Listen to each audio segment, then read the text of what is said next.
Hello ಗೆಳೆಯರೇ, ನಿಮಗೆಲ್ಲರಿಗೂ ವೀರಭದ್ರೆ ಫಾರ್ಮ್ಸ್ಗೆ ಸುಸ್ವಾಗತ.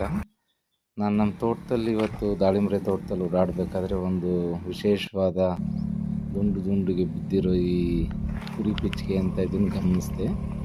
ಆಮೇಲೆ ಹೊಲದಲ್ಲೆಲ್ಲ ಓಡಾಡ್ತಾ ಇರಬೇಕಾದ್ರೆ ಪ್ರತಿ ಒಂದೊಂದು ಹೆಜ್ಜೆ ಇಟ್ಟರೂ ಕೂಡ ಎಲ್ಲೆಲ್ಲೂ ಇದೇ ಕಾಣಿಸ್ತಾ ಇತ್ತು. ಆಮೇಲೆ ಗೊತ್ತಾಯಿತು ಇದು ಮೊಲದ ಮೆನ್ಯೂರ್ ಅಂತ ಹೇಳಿ.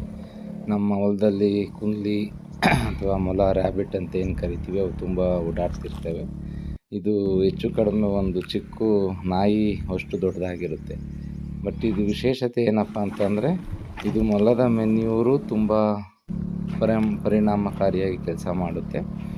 ನಾವು ಕುರಿ ಗೊಬ್ಬರ, ಮೇಕೆ ಗೊಬ್ಬರ ಏನು ಉಪಯೋಗಿಸ್ತೀವಿ ಅದಕ್ಕಿಂತ ಇದು ಹೆಚ್ಚು ಕೋಲ್ಡ್ ಇರುತ್ತೆ. ಅಂದರೆ ಇದು ಈಗ ಕುರಿ ಗೊಬ್ಬರ ಸ್ವಲ್ಪ ಹೀಟ್ ಅಂತ ಹೇಳ್ತೀವಿ, ಇದು ಮೊಲದ ಗೊಬ್ಬರ ಡೈರೆಕ್ಟಾಗಿ ಹಂಗೆ ಅಪ್ಲೈ ಮಾಡ್ಬೋದು. ನೋಡಿ, ಇದು ಸೇಮ್ ಕುರಿ ಪಿಚ್ಕೆ ಥರನೇ ಇರುತ್ತೆ.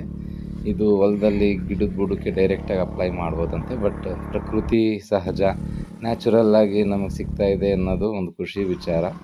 ಇದು ಇಷ್ಟೊಂದು ಇದೆ ಅಂದರೆ ಎಷ್ಟು ಮೊಲ ನೈಟ್ ಟೈಮಲ್ಲಿ ಬರ್ಬೋದು. ಇದೆಲ್ಲ ಗರಿಕೆಯಲ್ಲಿ ಬೆಳೆದಿರೋ ಗರಿಕೆ ತಿನ್ನೋದಕ್ಕೆ ಬರುತ್ತೆ. ಸೊ ನಾವು ಕೆಲವರೆಲ್ಲ ಮೊಲನ ಇಟ್ಕೊಂಡು ತಿಂತಾರೆ, ಅದರಿಂದ ನೋಡಿ ಎಷ್ಟು ಉಪಯೋಗ ಆಗುತ್ತೆ. ನಾವು ಪ್ರಕೃತಿಗೆ ಏನು ಕೊಡ್ತೀವಿ ಅನ್ನೋದಕ್ಕಿಂತ ನಾವು ಒಂದು 5% ಅಷ್ಟು ಕೊಟ್ಟರೆ ಪ್ರಕೃತಿ ನಮಗೆ 10% ರಿಟರ್ನ್ ಕೊಡುತ್ತೆ ಅನ್ನೋದಕ್ಕೆ ಇದೇ ಸಾಕು.